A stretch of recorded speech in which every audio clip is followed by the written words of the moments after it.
தேசிய மக்கள் சக்தி கட்சியால் கொழும்பு மாநகர சபையின் மேயராக பரிந்துரைக்கப்பட்ட வவ்ரே ஃபால்தசா சமீபத்தில் மேற்கொண்ட ஆய்வு சுற்றுப்பயணம் சர்ச்சையாகியுள்ளது. கொழும்பு மாநகர சபையின் நிர்வாகம் அமைக்கப்படுவதற்கு முன்பே அவர் எப்படி மேயராக செயல்பட முடியும் என்று எதிர்க்கட்சிகள் கேள்வி எழுப்பியுள்ளன. கொழும்பில் முறையான நிர்வாகம் நிறுவப்படுவதற்கு முன்னர் வார இறுதியில் கொழும்பில் கால்வாய் சுத்தம் செய்யும் திட்டத்தை ஆய்வு செய்வது போன்று மேயர் கடமைகளை பால்தாஸ் மேற்கொண்டிருந்தார்.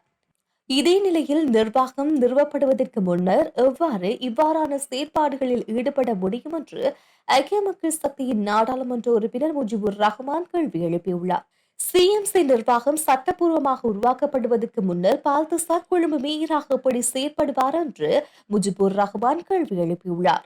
ஒரு அமைப்பு மாற்றத்தை உறுதியளித்து என்பிபி ஆட்சிக்கு வந்ததாகவும், ஆனால் அவர்கள் இருக்கும் அமைப்புகள் மற்றும் நடைமுறைகளை புறக்கணித்து முந்தைய எந்த அரசாங்கமும் செயற்படாதவாறு செயற்பட்டு வருவதாகவும் அவர் குற்றம் சாட்டியுள்ளார்.